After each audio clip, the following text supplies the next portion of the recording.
Prevención para estas zonas. Inmunización. La vacuna contra fiebre amarilla es la forma más efectiva para prevenir. ¿Cómo se realiza la aplicación? Se aplica 0.5 mililitros de vacuna una sola vez. ¿Por qué vía? Y esto tienes que saberlo. Por vía subcutánea. Por vía subcutánea. ¿A quiénes? A personas susceptibles. ¿A partir de qué edad? 9 meses de edad en adelante. Hablamos de personas susceptibles, residentes, turistas, migrantes u otros grupos de riesgo que no estén vacunados, como personal de salud. Esa es la obligatoriedad. Entonces, no te olvides, una sola vez la vacunación de contra fiebre amarilla es efectiva, es segura y en población considerada susceptible y a partir de los 9 meses de edad. El otro concepto es cuánto tiempo yo tengo que realizar la vacuna hasta que yo tenga contacto con estas zonas endémicas. Se debe vacunar 10 días antes, por lo menos 10 días antes de ingresar a zonas consideradas exóticas o endémicas. No en la noche anterior que voy a viajar, no al día anterior que voy a viajar. Y esto se entiende porque ese es el tiempo en donde yo espero tener mayor producción de anticuerpos. Es el tema. En estas condiciones, la eficacia de la vacuna es cercana al 100%. No te olvides, te pueden preguntar esto, doctor. Se debe vacunar 10 días antes de ingresar a zonas exóticas o endémicas. La eficacia de la vacuna es cercana al 100%. Algo importante, que quizás algunos de ustedes ya lo conocen. Hemos dicho que la forma más importante es la inmunoprevención, la vacuna contra la fiebre amarilla. Vamos a retroceder un poco para poder, viste que los departamentos más involucrados de reporte de casos vienen a ser los departamentos de la cuenca amazónica. Y mira, los departamentos de la costa, cero, ¿no? Serapio, cero. ¿Qué sucedió? ¿Recuerdas que hace, creo que 2 años, no, un poco más, cuando ha ocurrido el sismo en Ica, ¿no? Creo que ha sido 2007, creo que fue, ¿sí? ¿Sí? Si mal no recuerdo. Alguien brillante, algún político brillante, se le ocurrió, luego del devastador sismo, vacunar contra fiebre amarilla en Ica. Y eso es real, doctores. Hasta ahí, inclusive fue saludado, ¿no? Porque siempre surgen, entre comillas, gente oportunista, ¿no? Se inició vacunación contra fiebre amarilla. El tema fue el siguiente, hasta ahí todo bien, pero ustedes pueden eso revisar en la revista del INS. De las personas vacunadas, 3 fallecieron. 3 fallecieron. Y obviamente no fallecieron por fiebre amarilla, sino fallecieron por la vacunación. De estas gente, de estos 3 pacientes, 3 pobladores, uno de ellos era un adulto mayor. Y 2 de ellos se demostró posteriormente, quien ha seguido de cerca estos casos ha sido el actual director del INS, el doctor César Cabezas, ¿no? En 2 de ellos se demostró que estaban condicionados a una situación de inmunosupresión, que al momento de la vacunación no era evidente. Uno de ellos tenía un timoma.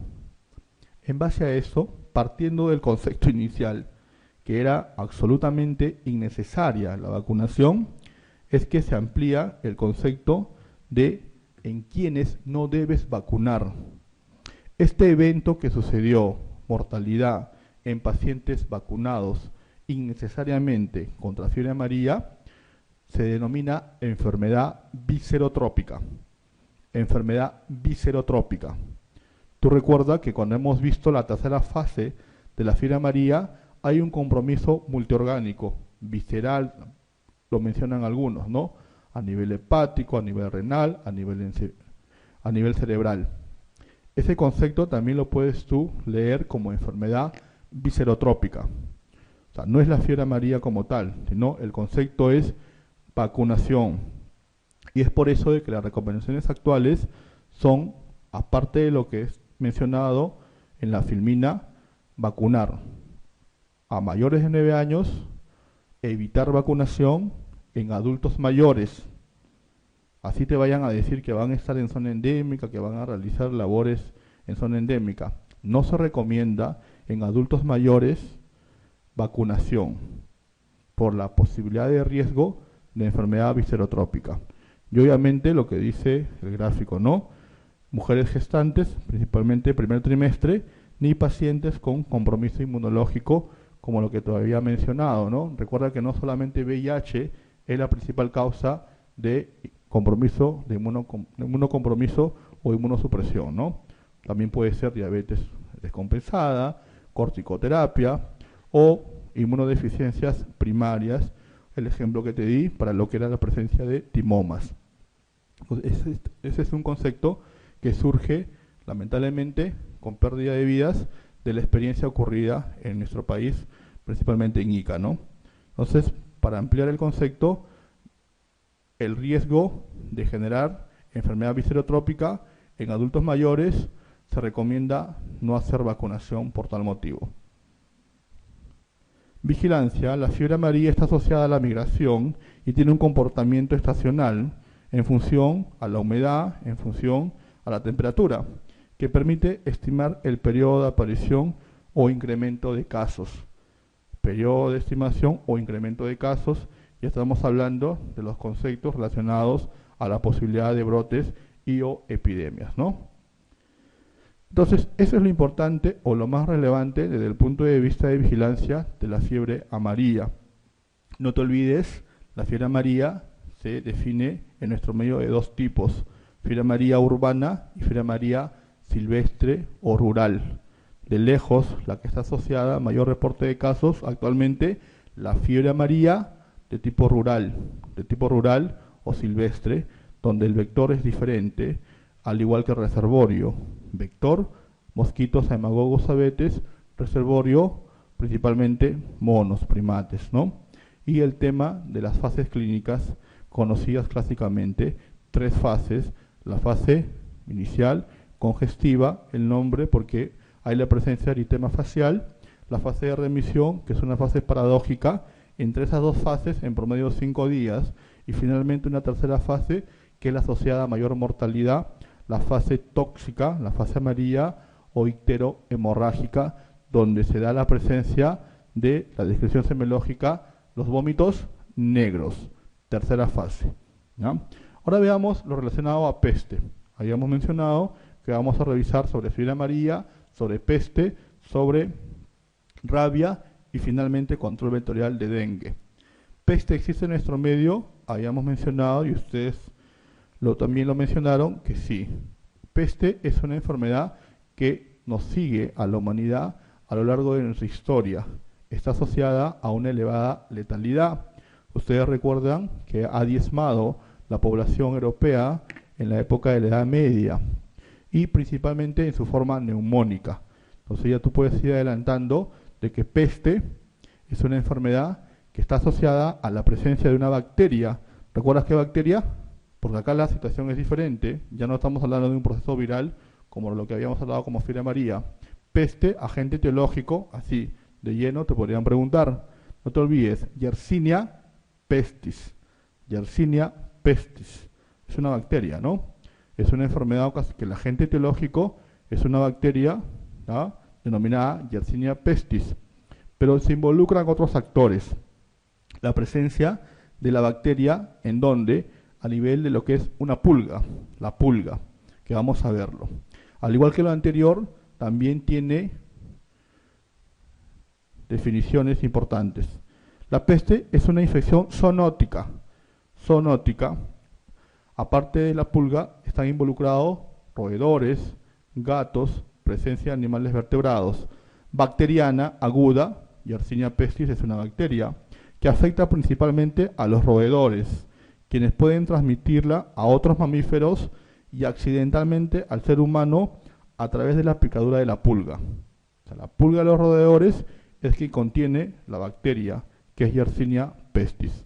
Entonces no te olvides, es una infección zoonótica bacteriana aguda. Aguda. Algo que comparte en común con lo anterior es el curso agudo precoz de esta enfermedad. Y es por eso la importancia del diagnóstico precoz, porque en su forma neumónica es asociada a una elevada letalidad. No te olvides ese concepto, ¿ya? Entonces, formas clínicas, 3 formas clínicas también importantes. La bubónica, presencia de bubones, adenopatías principalmente a nivel inguinal. La septicémica o bacteriémica, que es la presencia de la bacteria a nivel sérico, a nivel de sangre. Y finalmente, la que quizás históricamente más connotación ha tenido, la neumónica, que es la que está asociada a mayor mortalidad. En nuestro país, en el Perú, si te preguntaran sobre peste, ¿cuál es la forma clínica de presentación más frecuente? De lejos, bubónica. Bubónica, más del 95 o más del 90% de los casos. No te confundas, una cosa es letalidad o mortalidad y otra cosa es lo más común. Lo más común que vemos es la presentación de los bubones, la forma bubónica. Y veamos, forma bubónica, dentro de las formas clínicas, es la forma clínica más frecuente. En el Perú representa más del 95% de los casos. También es inicio brusco con manifestaciones de fiebre elevada, 39 a 40 grados centígrados, escalofrío, cefalea, dolores generalizados y malestar generalizadas. El protagonista de todo este cuadro clínico es la aparición del bubón, que viene a ser una tumefacción dolorosa de ganglios linfáticos. Se relaciona con el sitio donde ocurrió la picadura de la pulga infectada. Una imagen vale más que 1000 palabras. Miren, esto es el famoso bubón. Bubón, adenopatía, tumefacción inguinal en el sitio donde se produjo la picadura infectada. Y nuevamente, para hacer el ejercicio, diagnóstico diferencial infeccioso de lesiones inguinales o adenopatías inguinales. Te digo una, peste. Dime otra. ¿Ah? Peste en su forma bubónica. ¿Qué otras patologías infecciosas te condiciona adenopatías inguinales? Te digo otra, linfogranuloma venéreo. Te digo otra, granuloma inguinal. Te digo otra posibilidad. En la mañana me dijeron sífilis. ¿Están de acuerdo? ¿Sí? No se confundan. Una cosa es adenopatía satélite, adenopatía regional. Cualquier proceso infeccioso te va a condicionar la posibilidad de una aparición de una adenopatía satélite, como una reactivación, como una respuesta a la infección. Y sífilis puede ser una de ellas. Recuerda de que la lesión característica de la sífilis, hablando de sífilis primaria, va a ser el chancro, no es el bubón. Que exista adenopatía regional o satelital, eso sí es cierto, o probablemente se puede dar, pero no es la lesión inicial. Acá estamos hablando de lesiones iniciales. Lesiones iniciales en el diagnóstico diferencial, sí. Me dijeron también tuberculosis, sí, también es el tema de tuberculosis. Y lo otro también, lo que vemos en infección por VIH también, puede darse adenopatías. Pero cuando son lesiones por bubones, o el tipo más importante, es pensar, y con el antecedente o nexo epidemiológico, pensar en la posibilidad de peste en su forma bubónica. La otra forma, habíamos mencionado clínica, es la septicémica, que es una bacteriemia masiva y va a haber un compromiso sistémico. ¿Cómo llega la bacteria a nivel sérico? Puede emplear dos medios de entrada, que sea secundario ¿a qué? A la presencia de un bubón. Existe esto, un bubón, y se produce la diseminación a nivel sistémico. Peste septicémica secundaria. Se desarrolla a partir de la forma bubónica, ocasiona toxemia, hemorragias de la piel y deshidratación. Un cuadro asociado a compromiso sistémico. Y la otra forma es que sea primaria. Se produce bacteriemia sin la presencia de bubones, que es más raro que lo anterior. Entonces, para que no te compliques, la forma septicémica sencillamente es la presencia de la bacteria a nivel sérico, a nivel de sangre, ¿ya? Peste neumónica. Se manifiesta con focos infecciosos de localización pulmonar. En forma brusca aparece fiebre alta, tos, expectoración purulenta como una neumonía adquirida en la comunidad, probablemente dolor torácico y a menudo, ojo, hemoptisis. Hemoptisis, diagnóstico diferencial de enfermedades infecciosas que ocasionan hemoptisis. Creo que tú habías mencionado alguna de ellas, no solo tuberculosis, no solo bronquiectasias, no solo paragonimiasis.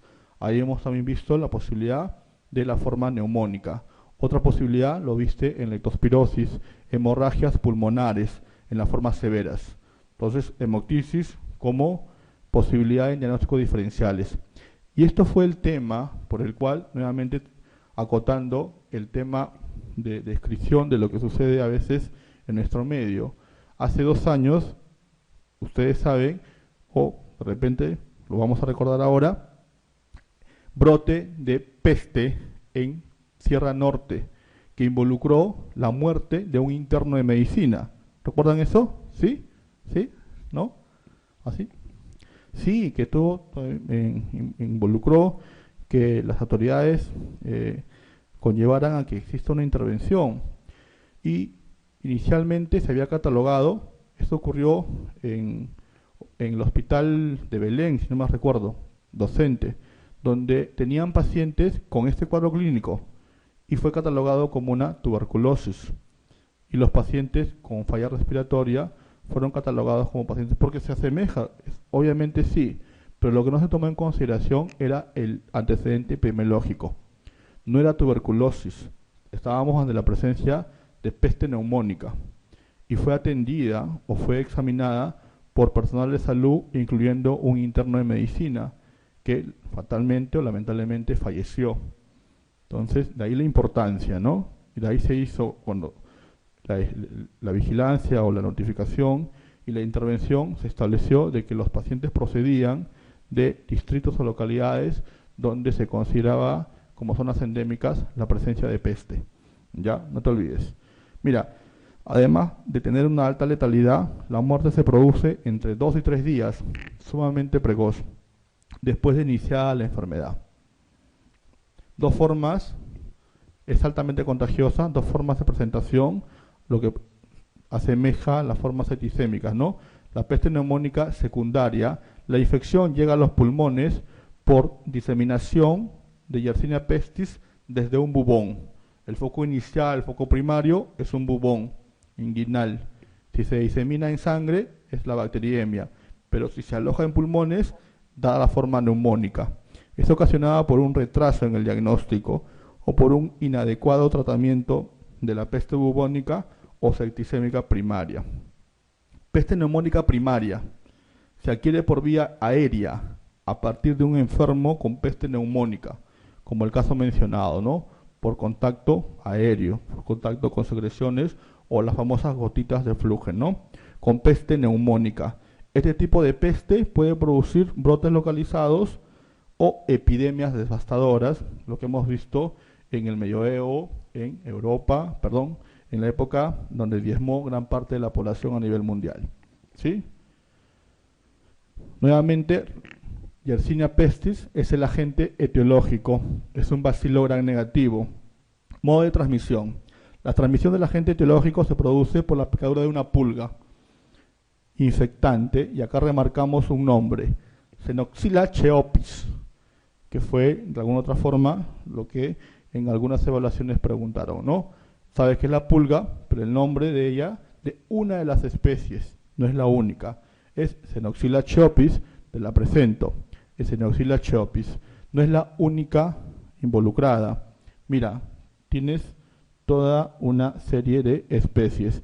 Remarcamos 2 importantes, la que te mencioné, Xenoxila cheopis, y en el Perú también importante, Polygenes sp. Polygenes sp.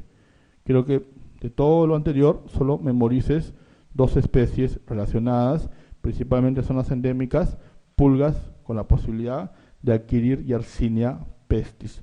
Polygenes sp, Xenoxila cheopis. Vector, las pulgas de roedores y de otros pequeños mamíferos son vectores naturales de esta infección, jugando un rol muy importante la Xenocilla chiopis y otras especies como las del género Polygenes en zonas endémicas en nuestro país. La forma neumónica se adquiere por la vía respiratoria, gotas de flujo mediante transmisión de persona a persona, y ahí que está condicionada a una mayor posibilidad de transmisión y mayor letalidad. Inclusive esto se puede dar en el curso de 2 a 3 días. Periodo de incubación, mencionábamos para las formas neumónicas 2 a 3 días y entre 2 y 6 días para la forma bubónica. En general es algo corto, es por eso que las manifestaciones son bruscas, súbitas. Periodo de transmisión. Las pulgas se vuelven infectantes entre 3 y 5 días después de contraer la infección y pueden permanecer así en condiciones propicias de temperatura, como la que ocurre en estas localidades, y humedad durante días, semanas o meses. Es por eso de que dan el carácter de ser endémicas en estas zonas.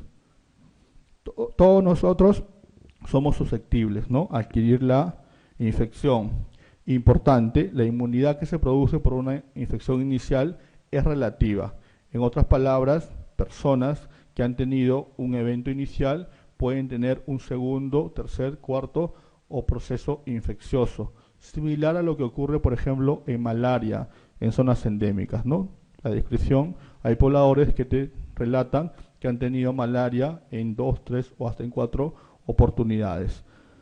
La inmunidad es relativa y temporal, y las personas que han sufrido la enfermedad pueden volver a adquirirla.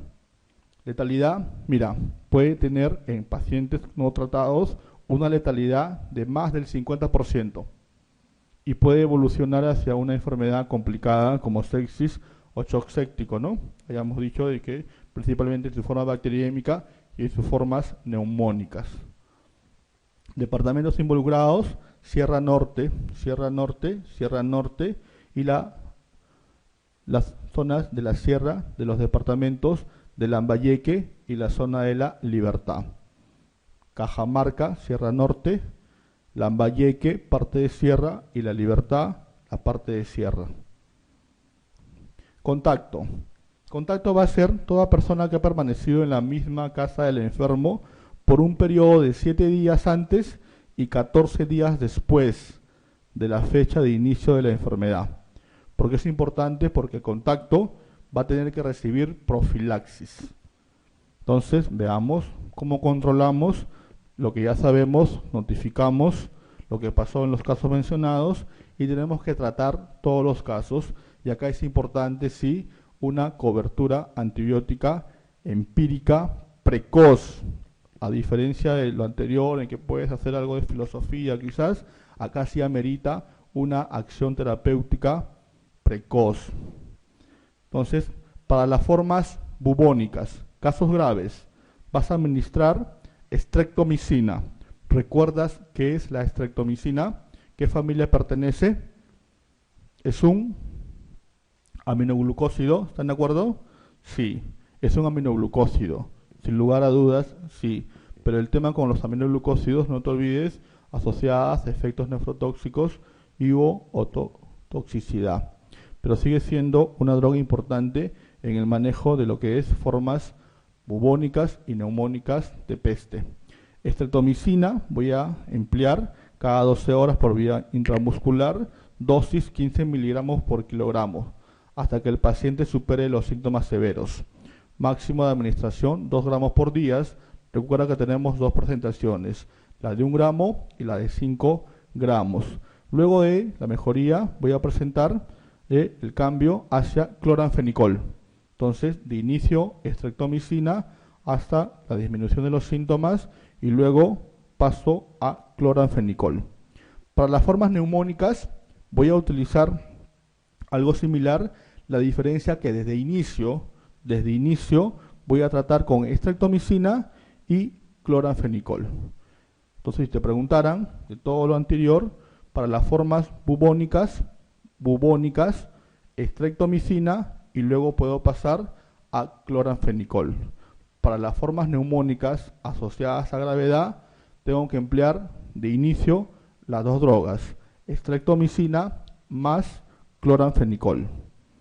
Te habíamos dicho la definición de contacto, porque es importante, porque en ellos tengo que administrar profilaxis, que utilizamos principalmente cotrimoxazol. Y en el control vectorial, aplicación de insecticidas de acción residual, que emplea el Ministerio Carbaryl al 5%. Carbaryl al 5%. Por despolvoreo en las paredes de las casas intra y peridomiciliario. Esa es una de las importantes acotaciones. Se da a nivel intra y peridomiciliario, donde el paciente habitualmente mora, ¿no? Hasta una altura de 50 centímetros, medio metro, previamente se debe barrer la casa.